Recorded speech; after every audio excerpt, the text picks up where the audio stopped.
अभी कोरोना का टीका भारत में आया नहीं है, लेकिन अच्छी बात यह है कि भारत में कोरोना काबू में आने लगा है। लगातार 8वें हफ्ते नए केस कम आए हैं। एक्टिव केस सिमटकर 3 लाख पर रह गए हैं। ऐसे में सवाल यह है कि क्या भारत कोरोना से जंग जीत गया है?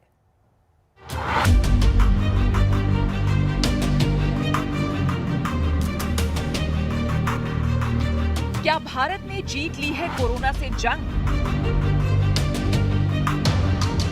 क्या भारत में सुस्त हो गई कोरोना की चाल? जरा इन आंकड़ों पर गौर कीजिए। 3,03,639 एक्टिव केस, नए मामले 24,337, 24 घंटे में 333 मौत। पुराने दिनों को याद कीजिए और इन आंकड़ों से मेल कीजिए। अंतर साफ नजर आ रहा है। कहां तो एक दौर ऐसा भी था जब हर रोज 90,000 से ज्यादा नए मामले आ रहे थे, और अब ये दौर है जब लगातार 8वें दिन 30,000 से कम कोरोना केस दर्ज किए गए। तो क्या भारत कोरोना से जंग जीत गया है? देखिए, अब जो मुझे लगता था कि जितनी तकलीफ़ों से हम गुजरे हैं, वो तकलीफ़ें अब ख़त्म होने की दिशा में आगे बढ़ रही हैं। और उसके साथ साथ आप जान रहे हैं कि आने वाला जो वर्ष है, उसमें जो वैज्ञानिकों ने रिसर्च किया है बीमारी से लोगों को बचाने के लिए वैक्सीन की खोज में, वो भी दिशा सफलता की ओर बढ़ रही है। भारत के संदर्भ में एक बढ़िया संकेत ये है कि कोरोना वायरस से होने वाली मौतें प्रति 10 लाख की आबादी पर दुनिया में सबसे कम है। यही नहीं, पिछले 5 हफ्तों में कोरोना की औसत दैनिक नई मौतों में गिरावट आई है। देश में कोरोना से मृत्यु दर 1.45% है, जबकि रिकवरी रेट 95% से ज्यादा है। एक्टिव केस करीब 3% है। ये इस बात की तरफ भी इशारा करते हैं कि भारत इस वैश्विक महामारी से लड़ने में दूसरे देशों से बाजी मार गया। अब जब भारत वैक्सीन मैन्युफैक्चरिंग के मामले में आगे बढ़ रहा है, ये दावा पीएम मोदी भी लगातार करते रहे हैं। भारत आज उन देशों में है जहां पर रिकवरी रेट भी बहुत ज्यादा है। भारत उन देशों में भी शामिल है जहां पर कोरोना की वजह से होने वाली मृत्यु दर इतनी कम है।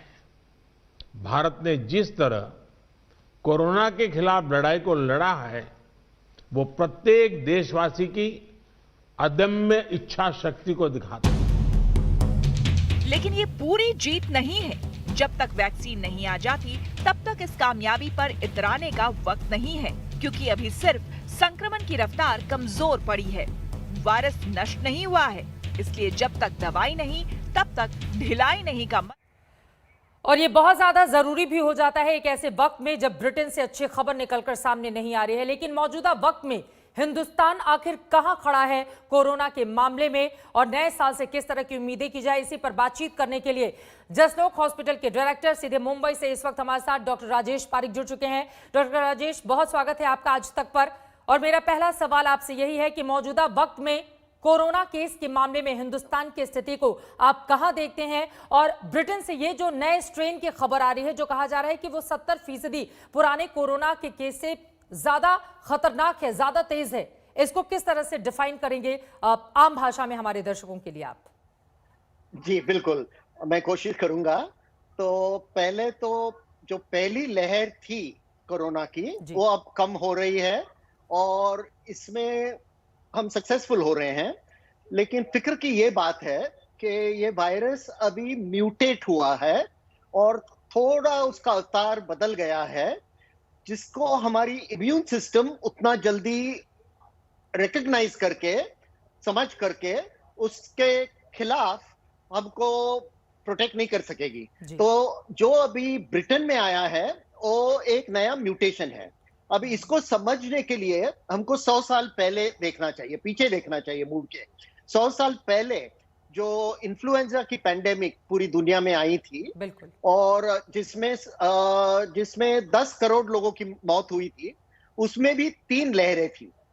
पहली लहर आने के बाद थोड़े हफ्तों के बाद दूसरी लहर आई, ये दूसरी लहर तो पहली लहर से बहुत ही बड़ी थी, बहुत ही खतरनाक थी, और उसके बाद एक तीसरी छोटी भी लहर आई।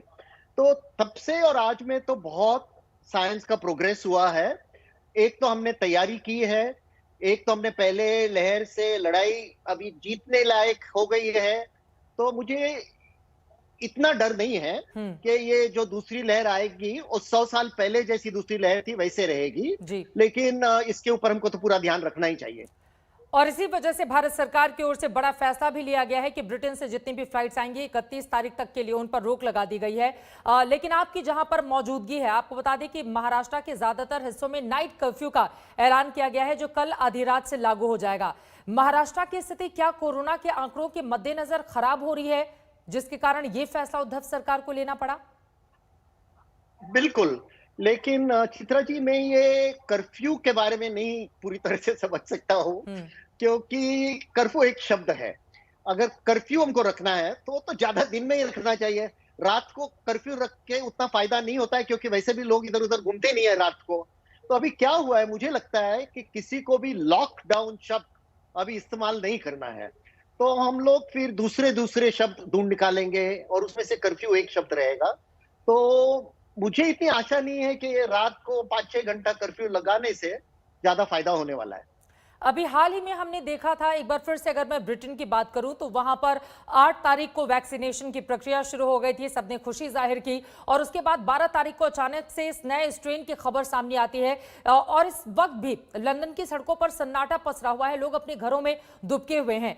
हिंदुस्तान को इस खतरे से जो विदेश से जो आहट आ रही है, उससे कितना ज्यादा एहतियात बरतने की जरूरत है, और ऐसे में एक आम हिंदुस्तानी आज की तारीख में क्या करे?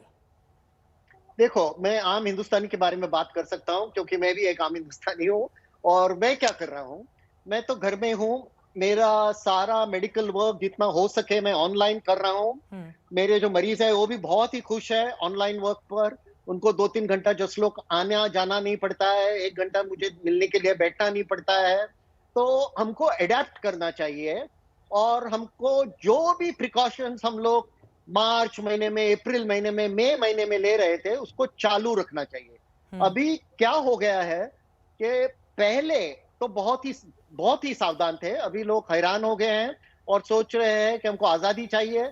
लेकिन बाहर निकलने से और जो गलती हमने पहले की थी वो वापस वही गलती करने से बहुत ही खतरा है। बिल्कुल, पुरानी गलतियों से सबक सीखने की जरूरत है। लेकिन कोरोना का ये जो नया खतरा है, उसके आहट के बीच स्वास्थ्य मंत्री डॉक्टर हर्षवर्धन ने आज एक खुशखबरी भी दी है। डॉक्टर राजेश पारिक, उन्होंने कहा है कि जनवरी में किसी भी हफ्ते से कोरोना का टीकाकरण शुरू हो सकता है। तो एक ऐसे दौर में जब दुनिया के तमाम दूसरे देश इस वक्त संघर्ष कर रहे हैं, हिंदुस्तान में एक अच्छी खबर निकलकर सामने आई है। टीकाकरण की पूरी प्रक्रिया क्या रहने वाली है, इसके बारे में हमारे दर्शकों के मन में जो भ्रम की स्थिति अभी बनी हुई है, उसको कैसे दूर करेंगे आप? देखिए, आपकी मदद से ही, मीडिया की मदद से ही लोगों की मदद हो सकती है। उनको ये समझना चाहिए कि ये वैक्सीनेशन अभी जो शुरू होगा वो बहुत ही महत्वपूर्ण है। अभी वैक्सीनेशन के बारे में अभी मैं कल शाम कोई किताब खत्म कर दी है, हमने नई किताब लिखी है सिर्फ वैक्सीनेशन पे जी, और कि लोग समझ सके कि वैक्सीनेशन लेना चाहिए, कब लेना चाहिए, कौन सा वैक्सीन लेना चाहिए। ये सब बहुत ही महत्वपूर्ण खबर है और हमको इसको फैलाना चाहिए, या लोग ठीक तरह से समझ ले कि वैक्सीनेशन लेना कितना जरूरी है। वैक्सीनेशन लेना कितना ज्यादा जरूरी है, लेकिन लोग डर भी रहे हैं। उनका ये कहना है, ज्यादातर लोगों का मानना है कि पहले वो दूसरों को देखेंगे कि किसी तरह का रिएक्शन तो नहीं हो रहा, उसके बाद ही वो टीकाकरण के लिए जाएंगे। तो ऐसे स्थिति में लोगों को कैसे समझाएंगे आप? देखिए, वो स्थिति के बारे में मैं ज्यादा नहीं डर रहा हूँ, मुझे ज्यादा ये नहीं है, कंसर्न नहीं है, क्योंकि ऐसा नहीं है कि सभी वैक्सीन एक दिन पे रेडी रहने वाले हैं। अगर सब लोग आगे आएंगे वैक्सीनेशन के लिए, तो सच की बात यह है कि हमारे पास उतना वैक्सीन का डोज भी नहीं। तो हमारा भी रोल आउट धीरे धीरे होगा देश में। तो जितने लोग पहले आएंगे वो अच्छी बात है, जिनको थोड़ा देर रुक के देखना है वो भी ठीक है। लेकिन ये देखना चाहिए कि वैक्सीनेशन हिस्टोरिकली गए 200 साल में क्या फायदा हुआ है। जो स्मॉल पॉक्स की बीमारी थी जिससे इतने करोड़ों लोग मरे हैं, उसको वैक्सीनेशन से अभी हमने कंप्लीटली इरेडिकेट कर दिया है जी। और कम से कम 100 करोड़ लोगों की मौत बच गई है स्मॉल पॉक्स से। तो हमको पीछे भी देखना चाहिए, अभी भी जो हो रहा है वो देखना चाहिए। और ठीक है, कोई लोग जिसको हम रिस्क एवर्स बोलते हैं, जिनको ज्यादा रिस्क नहीं लेना है, वो रुकेंगे तो कोई प्रॉब्लम नहीं है, क्योंकि हमारे पास उतने डोज भी तैयार नहीं है। बिल्कुल। बहुत शुक्रिया डॉक्टर राजेश आज तक से जुड़ने के लिए और ये महत्वपूर्ण जानकारी हमारे दर्शकों तक पहुंचाने के लिए। डॉक्टर राजेश पारेख को आप सुन रहे थे। यकीनन जब तक दवाई नहीं तब तक ढिलाई नहीं, और वैक्सीन लगने के बाद भी मास्क आपके लिए उतना ही जरूरी है जितना कि पहले। धीरे धीरे ही सही जिंदगी पटरी पर आए, इसी उम्मीद के साथ एक छोटे से ब्रेक के लिए हम रुकेंगे, फौरन लौटते हैं। इससे जुड़ी हुई हर एक जानकारी आज तक लगातार आप तक पहुंचाता रहेगा। आप देखते रहिए आज तक।